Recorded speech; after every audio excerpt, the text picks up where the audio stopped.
Hi friends, welcome back to my channel. இன்னைக்கு நம்ம இந்த வீடியோவில் என்ன பார்க்க போகிறோம்னு பார்த்தீங்கன்னா இ-காமர்ஸ்னால் என்னன்றதை தான் பார்க்க போகிறோம்.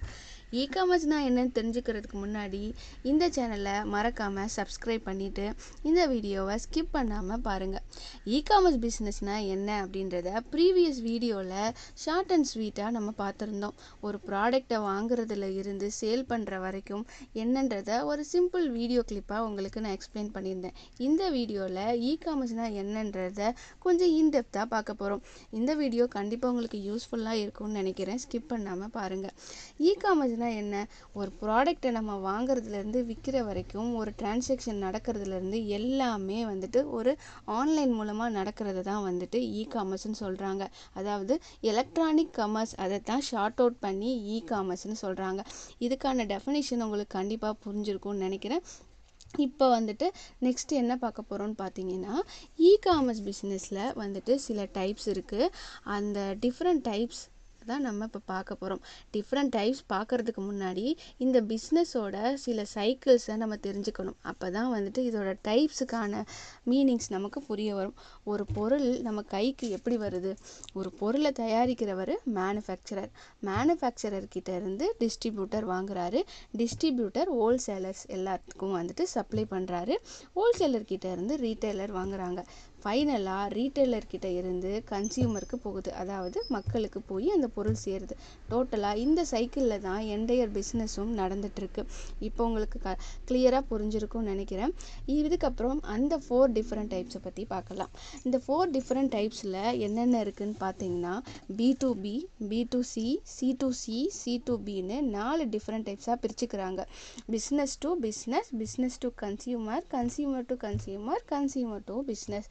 கன்சியூமர்னால் யாருன்னு நம்ம பார்த்துட்டோம், அதனால் உங்களுக்கு கண்டிப்பாக தெரியும். அதாவது மக்களை தான் கன்சியூமர்னு சொல்கிறோம்.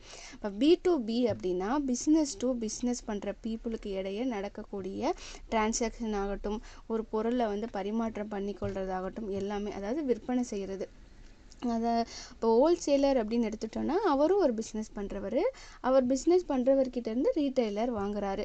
இவங்க 2 பேருக்கும் இடையில நடக்கக்கூடிய ஒரு வியாபாரத்தை தான் B2B அப்படின்னு சொல்கிறாங்க. இப்போ அமேசான் எடுத்துக்கிட்டோம்னா அதில் நிறைய பிஸ்னஸ்க்குன்னு ஒரு அக்கௌண்ட் வச்சுருப்பாங்க. கஸ்டமர் நம்ம வாங்குகிறோம் இல்லையா, நமக்குன்னு ஒரு அக்கௌண்ட்டும் இருக்குது. B2C அப்படிங்கிறது ஒரு ப்ராடக்டை வாங்கி டைரெக்டாக அப்படியே கன்சியூமர்கிட்ட போய் சேர்க்கறது தான் B2C. C2C அப்படின்னு பார்த்தீங்கன்னா, ஒரு ப்ராடக்டை கஸ்டமர் வாங்குறாங்க, அவங்க ஆன்லைன் மூலமாக சில பொருட்களை வியாபாரம் பண்ணுறாங்க. அதாவது கன்சியூமர் டு கன்சியூமர் பண்ணுறது. C2B அப்படின்னா கன்சியூமர் டு பிஸ்னஸ். மெயினாக நம்ம தெரிஞ்சுக்கிறது B2Bயும் B2Cயும் இந்த இ-காமர்ஸில் நம்ம தெரிஞ்சுக்கணும். அதுக்கு உங்களுக்கு புரிஞ்சிருக்கும்னு நினைக்கிறேன். இப்போ இந்த இ-காமர்ஸ் ஓகே, இந்த பொருட்களெல்லாம் எப்படி நம்ம கன்சியூமர்கிட்ட சேர்க்கறது அப்படின்றதுக்கு ஒரு சாஃப்ட்வேர் அப்ளிகேஷன் மூலமாக இதை கொண்டு வரணும் அப்படின்றதுக்காக உருவாக்கப்பட்டது தான் இந்த இ-காமர்ஸ் பிளாட்ஃபார்ம்.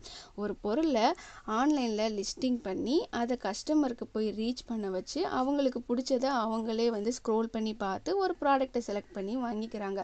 ப்ரீவியஸாக பார்த்தோன்னா 1970ல் 1980ல் தான் இந்த இ-காமர்ஸ் பிளாட்ஃபார்ம் க்ரோவாக ஸ்டார்ட் ஆச்சு. அப்போ பார்த்தீங்கன்னா ஒரு மெயில் ஐடி மூலமாகவோ இல்லை டெலிஃபோன் ஆர்டர்ஸ் மூலமாகவோ இந்த பிஸ்னஸ் சைக்கிள் போயிட்டு இருந்துச்சு. இதவே காலப்போக்கத்தில் எப்படி மாறுச்சு அப்படின்னு பார்த்தீங்கன்னா, இதுக்கு ஒரு மார்க்கெட் பிளேஸ் வேணும். அதில் மக்களை உள்ளே நம்ம எடுத்துகிட்டு வரணும் அப்படின்ற நோக்கத்தில் தான் இந்த ஒரு மார்க்கெட் பிளேஸ் உருவாக ஆரம்பிச்சிச்சு. இதுக்கு ஒரு பிராண்டை செலக்ட் பண்ணி அதுக்கான பிராண்டடும் டெவலப் பண்ணி ஒரு மார்க்கெட் பிளேஸை உருவாக்குனாங்க. ஃபார் எக்ஸாம்பிளுக்கு அமேசான், ஃப்ளிப்கார்ட் இந்த மாதிரி ஒரு பிளாட்ஃபார்ம் உருவாச்சு. இப்போ பீப்புள்ஸ் கம்ப்ளீட்டாக எல்லாருமே இந்த டெக்னாலஜிக்கு ஏற்ற மாதிரி மூவ் ஆன் பண்ணிட்டாங்க. ஸோ மெயில் ஆர்டரில் இருந்து இப்போ பார்த்தீங்கன்னா ஒரு பிராண்டே க்ரியேட் ஆகி ஒரு பெரிய மார்க்கெட் பிளேஸ் வந்துருச்சு. எல்லாருமே டிஜிட்டல் வேர்ல்டுக்கு மூவ் ஆக ஆரம்பிச்சிட்டாங்க. இ-காமர்ஸ் பிஸ்னஸை பொறுத்த அளவில் இப்போ ஒரு பொருள் வாங்குகிறோம் அப்படின்னா எல்லாருமே ஆன்லைனில் போயோ இல்லை வெப்சைட் மூலமாகவோ ஒரு சோஷியல் மீடியா மூலமாக பொருட்களை வாங்க ஆரம்பிச்சிட்டோம்.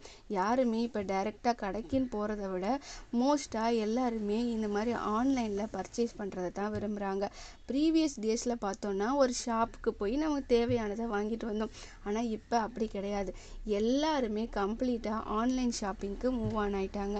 ஒரு பொருள் வேணும் அப்படின்னா உடனே வந்து ஆன்லைனில் போயிட்டு நம்மளுக்கு தேவையான பொருளை சர்ச் பண்ணி வாங்க ஆரம்பிச்சிட்டாங்க. கம்ப்ளீட்டாக நமக்கு என்ன தேவைன்றதை ஆன்லைன் மூலமாக நம்ம தெரிஞ்சுக்க முடியும். எல்லாரும் இப்போ ஒரு பொருள் வெளியில் நமக்கு கிடைக்காட்டி கூட ஆன்லைனில் தேடினா அது கிடைக்குதுன்றதுக்காக எல்லாருமே அதை ஒரு ஃப்ளெக்சிபிளாக யூஸ் பண்ண ஆரம்பிச்சிட்டாங்க. காலையில் படுக்கிறதுலேருந்து காலைல எழுந்திரிக்கிறதுலேருந்து நைட்டு படுக்கிற வரைக்கும் எல்லார் கையிலும் இருக்கிறது மொபைல் ஃபோன் தான். இதெல்லாம் ஓகே. இந்த பிஸ்னஸை நம்ம எப்படி ஸ்டார்ட் பண்ணலாம்? ஹோல்சேலர், மேனுஃபேக்சரர், ரீட்டைலர் இவங்க மட்டும்தான் இந்த பிஸ்னஸை ஸ்டார்ட் பண்ண முடியுமா அப்படின்னா கிடையாது. இதில் நம்மளும் இருக்கிறோம்.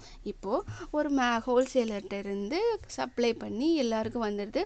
அவங்களும் இந்த பிஸ்னஸில் பண்ணலாம். நம்மளை மாதிரி வீட்டில் இருக்கோம், ஒரு வீட்டில் வச்சு ஒரு பிஸ்னஸ் பண்ணணும் அப்படின்னு நீங்கள் நினச்சிட்டு இருப்பீங்க. அதுக்கான ஒரு பெஸ்ட்டு பிளாட்ஃபார்மாக இது நமக்கு கண்டிப்பாக இருக்கும். ஒரு பொருளை நீங்கள் வாங்கிட்டு வர போகிறீங்க, அதை வீட்டில் வச்சு அதாவது நம்மளால் என்ன வாங்கிட்டு வந்து ஒரு கம்மியான காஸ்ட்டில் என்ன பொருளை வாங்கி நம்மளால் சேல் பண்ண முடியுமோ அதை வீட்லேயே வாங்கி வச்சு அதை ஒரு ஃபோட்டோ ஷூட் மாதிரி எடுத்து நம்ம இந்த பிளாட்ஃபார்மில் விற்க போகிறோம். அதுதான் வந்துட்டு இந்த பிஸ்னஸ்ஸு இப்படி தான் வந்துட்டு ரன் ஆகிட்டுருக்கு. ஸோ இதை வந்துட்டு இதுக்கான ஒரு பிளாட்ஃபார்ம்னு பார்த்தோம்னா தான் அமேசான், க்ளோரோட், ஃப்ளிப்கார்ட் இதெல்லாம் வந்துட்டு ஒரு இ-காமர்ஸ் பிளாட்ஃபார்ம். இந்த இ-காமர்ஸ் பிளாட்ஃபார்மில் தான் நம்ம பொருளை கொண்டு போய் நம்ம சேர்க்க போகிறோம். சிலர் வந்துட்டு இந்த இ-காமர்ஸ் பிளாட்ஃபார்ம் மூலமாக பொருளை வீட்டில் இருந்து விற்பனை செஞ்சிட்ருக்காங்க. சிலர் மேனுஃபேக்சரராக இருக்கட்டும், இல்லை ஹோல்சேலர், அவங்களுக்கு தனித்தனியான ஓன் வெப்சைட் வச்சும் ஓப்பன் பண்ணிகிட்ருக்காங்க. ஒரு ப்ராடக்டை நீங்கள் வாங்க போகிறீங்க, ஓனாக ஃபோட்டோ ஷூட் பண்ண போகிறீங்க, வீட்டில் வச்சு அந்த ஆர்டர் வரதை ப்ராசஸ் பண்ண போகிறீங்க. இதுதான் இந்த இ-காமர்ஸோட எக்ஸ்ப்ளனேஷன். இந்த வீடியோ கண்டிப்பாக உங்களுக்கு யூஸ்ஃபுல்லாக இருக்கும்னு நினைக்கிறேன். வீட்டில் வச்சு பிஸ்னஸ் பண்ணணும்னு நினைக்கிறவங்களுக்கு இந்த வீடியோ கண்டிப்பாக வந்து ஹெல்ப்ஃபுல்லாக இருக்கும். இ-காமர்ஸ் பிஸ்னஸ் பண்ணணும்னு நினைக்கிறீங்கன்னா கண்டிப்பாக பண்ணுங்கள், ரொம்பவே ஹெல்ப்ஃபுல்லாக இருக்கும். இனி வர வீடியோக்களில் கம்ப்ளீட்டாக எப்படி பண்ணணும், எப்படி நான் ஸ்டார்ட் பண்ணேன், எப்படிலாம் ப்ராசஸ் பண்ணணும் அப்படின்றத இன்டெப்த்தாக நான் சொல்லலான் இருக்கேன். உங்களோட வேல்யூபிள் டைமில் இந்த வீடியோவை நீங்கள் பார்த்துருக்கீங்க. கண்டிப்பாக தேங்க்யூ. இந்த வீடியோ உங்களுக்கு ரொம்ப பிடிச்சிருந்தா கண்டிப்பாக உங்களோட ஃப்ரெண்ட்ஸ் அண்ட் ஃபேமிலிக்கு ஷேர் பண்ணுங்கள். தேங்க்யூ.